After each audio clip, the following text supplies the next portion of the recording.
നാടുവാഴുന്ന നാൽക്കാലികൾ, നടപടിയില്ലാതെ ഭരണ സംവിധാനം, പ്രതിഷേധവുമായി നാട്ടുകാരും പൊതുപ്രവർത്തകരും. കലാ, സാംസ്കാരിക, രാഷ്ട്രീയ, സാഹിത്യ രംഗങ്ങളിലെ ലോകപ്രശസ്തരായ പ്രമുഖ വ്യക്തികളുടെ ജന്മദേശമായിരുന്നു തിരുവല്ലാമല. എന്നാൽ ഇന്ന് ഈ നാട് നാൽക്കാലികളുടെ വിളയാട്ടം മൂലം പൊതുജനങ്ങളുടെ ജീവിതം ദുരിതപൂർണമാക്കിയിരിക്കുകയാണ്. തെരുവുകാളകളും അലഞ്ഞുതിരിയുന്ന പശുക്കളും പട്ടികളും മാത്രമല്ല, കാട്ടുപന്നികളും തിരുവല്ലാമലയുടെ സത്പേരിന് കളങ്കം ചാർത്തിയിരിക്കുകയാണ്. ഇവരുടെ വിഹാരഭൂമിയായി തിരുവല്ലാമല മാറിക്കഴിഞ്ഞു. വിവിധ ആവശ്യങ്ങൾക്കായി വീട്ടിൽ നിന്നിറങ്ങുന്നവർ തിരിച്ച് ജീവനോടെ വീട്ടിൽ എത്തിച്ചേരണമേ എന്നതാണ് വീട്ടിലെ ഉറ്റവർ പ്രാർത്ഥിക്കുന്നത്. പ്രാർത്ഥനയ്ക്ക് കാരണം വഴിയാത്രക്കാർക്ക് സുരക്ഷാ ഭീഷണി നൽകുന്ന നാൽക്കാലികൾ മാത്രമാണ്. മാലിന്യ കൂമ്പാരങ്ങൾ മൂലം പട്ടികളും പെറ്റുപെരുകയാണ്. സ്കൂൾ വിദ്യാർത്ഥികളുടെ ജീവിതവും ആശങ്കയുടെ മുൾമുനയിലാണ്. ഏറെ ഭയപ്പാടോടെയാണ് ഇവർ സ്കൂളിലേക്കും തിരിച്ച് വീട്ടിലേക്കും എത്തിച്ചേരുന്നത്. പൊതുജന ജീവിതത്തിന് സുരക്ഷ നൽകേണ്ട അധികൃതരാകട്ടെ ധ്യാനനിരതരായി മൗനവ്രതത്തിലുമാണ്. പുനർജനി ഗുഹയിൽ അല്ലെന്ന് മാത്രം. മനുഷ്യനെ ജീവിക്കാൻ സാധ്യമല്ലാത്ത അവസ്ഥയിലും നടപടി സ്വീകരിക്കാത്ത നിലപാട് തികച്ചും അപലപനീയമാണെന്ന് CPI തിരുവല്ലാമല ലോക്കൽ സെക്രട്ടറി മധു ആനന്ദ് വ്യക്തമാക്കി.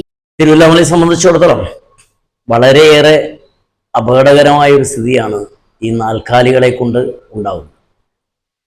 നാൽക്കാലികൾ എന്ന് പറയുമ്പോൾ നമ്മൾ വിചാരിക്കും പശുവും അമ്പലക്കാളെ അല്ലെങ്കിൽ അലഞ്ഞു തിരിഞ്ഞ് കിടക്കുന്ന മൂരിക്കുട്ടന്മാർ മാത്രമാണ്. അല്ല, പട്ടിയാണെങ്കിലും പന്നിയാണെങ്കിലും കാളയാണെങ്കിലും പശുവാണെങ്കിലും ഒക്കെ പ്രശ്നം. നമ്മുടെ ലോക്കൽ കമ്മിറ്റിയിൽ തന്നെ 2 പേരെ, ഔസഫ് മാഷിയും കുട്ടേട്ടൻ 2 പേരെയും കാള ഇടിച്ച്, തെരുവ് കാള അടിച്ച് പരിക്കേൽപ്പിച്ചിട്ടുള്ളതാണ്, കൈയൊടിച്ചിട്ടുള്ളതാണ്. അതുപോലെ ബാബു സഖാവിൻ്റെ ഭാര്യയുടെ അമ്മ, അവരിതേപോലെ നടന്നു പോകുമ്പോൾ മൂരി കുത്തി, പല്ലുപോയി, കൈയൊടിഞ്ഞു, ഇപ്പോഴും ചികിത്സയിലാണ്. ഒരുപാട് പേർക്ക് തിരുവല്ലാമലയ്ക്കകത്ത് ഈ തെരുവ് കാളകളെ കൊണ്ട് ഉപദ്രവം ഉണ്ടാവുന്നുണ്ട്. അലഞ്ഞു തിരിഞ്ഞ് നടക്കുന്ന തെരുവ് നായ്ക്കളെ കൊണ്ട് ഉപദ്രവം ഉണ്ടാവുന്നുണ്ട്. പന്നികൾ ഒരു രീതിയിലും രാത്രി ഇവിടെ തന്നെ നമ്മുടെ തിരുവല്ലാമലയ്ക്കകത്ത് തന്നെ പന്നി ഇടിച്ചിട്ട് പല വാഹനങ്ങൾക്ക് അപകടം പറ്റി 1-2 പേരും മരിക്കുന്ന സാഹചര്യം. പക്ഷെ അധികൃതരുടെ ഭാഗത്തുനിന്ന് കൃത്യമായ ഒരു നടപടിയും ഇടപെടലും ഉണ്ടാവുന്നില്ല. ഇടപെടാത്തോളത്തോളം കാലം ഇത്തരത്തിലുള്ള അപകടങ്ങൾ വർദ്ധിച്ചുകൊണ്ടേയിരിക്കും. അതുകൊണ്ട് അടിയന്തരമായി അധികാരികൾ ഈ വിഷയങ്ങളിൽ ഇടപെടുകയും കൃത്യമായ നിലപാടുകൾ സ്വീകരിച്ചു പോവുകയും ചെയ്യണം. കാരണം മനുഷ്യന് ജീവിക്കാൻ കഴിയാത്ത സാഹചര്യം സൃഷ്ടിക്കപ്പെടുന്നത് അപലപനീയമാണ്. അത് അംഗീകരിച്ചു കൊടുക്കാൻ കഴിയില്ല. അതുകൊണ്ട് അടിയന്തരമായി ഈ വിഷയത്തിൽ അധികാരികൾ ഇടപെട്ട് പരിഹാരം ഉണ്ടാക്കണമെന്നാണ് ഞങ്ങൾക്ക് പറയാനുള്ളത്. പശുക്കളെ അഴിച്ചുവിട്ട് വാഹനങ്ങൾക്കും വഴിയാത്രക്കാർക്കും അപകടം സമ്മാനിക്കുന്ന ഉടമസ്ഥർ ഏറെയാണ് തിരുവല്ലാമലയിൽ. വർദ്ധിച്ച മൃഗസ്നേഹം മൂലം പട്ടികളെയും നായ്ക്കളെയും കാളുകളെയും എന്തിന് പന്നികൾക്ക് പോലും ഭക്ഷണം നൽകുന്ന വിഭാഗങ്ങളും ഇവിടെ കാണാവുന്നതാണ്. അതുകൊണ്ട് തന്നെ മനുഷ്യജീവന് വിലയില്ലാതാകുന്നു. നിരവധി വാഹനാപകടങ്ങൾ പതിവാകുന്ന വേളയിൽ മരണങ്ങളും കുറവല്ല. കൺമുന്നിൽ നടക്കുന്ന സംഭവങ്ങൾ ഭരണകർത്താക്കൾക്ക് അനുദിനം കാഴ്ചകൾ ആകുന്നുവെങ്കിലും ഉറങ്ങുന്നവനെ ഉണർത്താൻ കഴിയുമെങ്കിലും ഉറക്കം നടിക്കുന്നവനെ ഉണർത്താൻ പറ്റില്ലെന്ന പഴമൊഴി ഇവിടെ അനർത്ഥമാവുകയാണ്.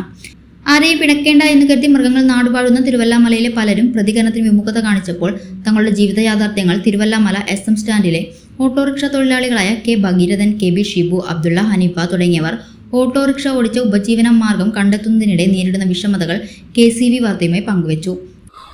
തെരുവ് നായ്ക്കള് കാരണം നമുക്ക് യാത്രക്കാർക്കും അതേപോലെ തന്നെ നമ്മുടെ സ്കൂൾ പഠിക്കുന്ന വിദ്യാർത്ഥികൾക്കും ഇവിടെ തന്നെ നമുക്ക് കാണാം ഇഷ്ടംപോലെ നായ്ക്കളാണ്. വൈകുന്നേരമായാലും കാലത്തായാലും നമുക്ക് ഇഷ്ടംപോലെ നായകളെ ഈ റോഡിൽ അലിഞ്ഞു തിരിഞ്ഞ് നടക്കുന്നതാണ്.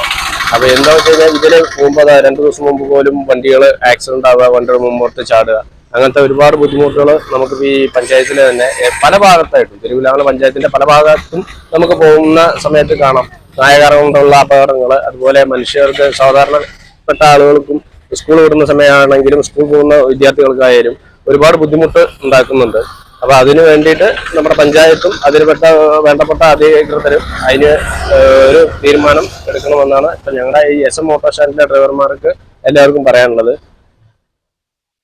തെരുവ് നായ്ക്കളുടെ ശല്യം കാരണം കുട്ടികൾക്ക് റോട്ടിൽ ഇറങ്ങി നടക്കാൻ പറ്റാത്ത അവസ്ഥയാണ്. നമ്മൾ സാധാരണ ഏതൊരു വീടായാലും കുട്ടികളെയാണ് കൂടുതൽ കടയിലേക്ക് പറഞ്ഞയക്കുക. ഇന്നിപ്പോ ഓരോ വീടുകളിൽ നിന്നും, എൻ്റെ വീടിന്റെ ആ പരിസരത്തിന് പോലും ഒരു കുട്ടിനെ വിശ്വസിച്ച് റോഡിലേക്ക് ഇറക്കി വിടാൻ പറ്റാത്ത അത്രയും നായ്ക്കളാണ്. 17 നായ്ക്കളിനെ വരെ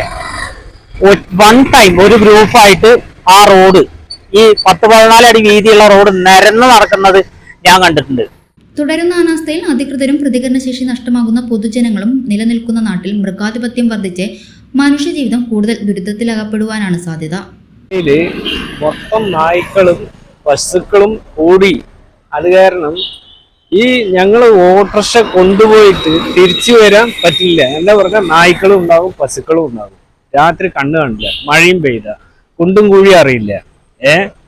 അവസാനം ഈ ഇടവഴിയിൽ നിന്ന് നായ്ക്കൾ വന്നിട്ട് ഫ്രണ്ട് വീലിൽ അടിച്ചിട്ട് വണ്ടി സൈഡായിട്ട് പോയി കൈ എല്ലിന് കേട്. ഇത്രയും ബുദ്ധിമുട്ടിയിട്ടാണ് വണ്ടികളും ടൂ വീലറും ഓട്ടോറിക്ഷക്കാരും ഭയങ്കര ബുദ്ധിമുട്ടിലാണ്. അതിന് പഞ്ചായത്ത് അതിനനുസരിച്ച് നടപടി എടുക്കുക, സ്വീകരിക്കുക. ഇതെല്ലാവരും ഒത്തൊരുമയായിട്ട് നിൽക്കുക. ചേട്ടാ ഒരു ചായ. സൂപ്പർ ഫാസ്റ്റ് ആണല്ലോ. ഇതെന്താ കേരള വിഷൻ വൈഫൈയാ? ഫാസ്റ്റ് ഒക്കെ തന്നെ, പക്ഷെ Kerala vision wifi connection free ആണ്. ചായ ഫ്രീ അല്ല, കാശട്. Kerala vision free wifi connection. Free ആയി കണക്ട് ആവൂ.